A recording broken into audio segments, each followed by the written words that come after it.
আমি যেদিন পুজো দিই না, আমার ঘরের ঠাকুর অভুক্ত থাকেন না। তাই আমার বাড়িতে বর আর দুই ছেলে, এদের কাউকে রিকোয়েস্ট করলে ওরা সময় পেলে অবশ্যই পুজোটা দিয়ে দেয়। আজকে পালা ছিল আমার ছোটো ছেলে তোজোর। ও রীতিমতো স্নান টান করে ঘরটা মুছে নিয়েছে। আর এই যে আমার বাগানেই ফুল গাছ, ও ফুল তুলে নিল। শিব ঠাকুরের জন্য নীলকণ্ঠ ফুল, সব রকমের ফুলই আছে। তুলে নিয়ে পরিপাটি করে বেলপাতা, তুলসী পাতা সব তুলে নিয়ে পরিপাটি করে এলো। আর ঠাকুরের বাসনটাও চট করে ধুয়ে নিল। আমি ভিডিও করছিলাম, রেগে যাচ্ছিল, তবু বললাম যে তুই কীরকম পুজো দিস সেটা আমি দেখাবোই সবাইকে।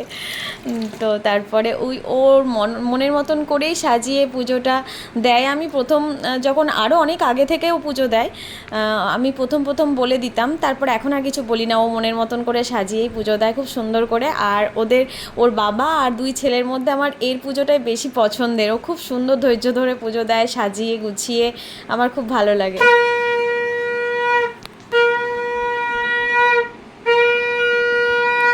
ও খুব সুন্দর শাঁখও বাজায়, দেখলে তোমরা।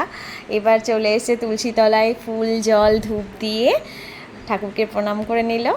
সবার কেমন লেগেছে অবশ্যই জানিও।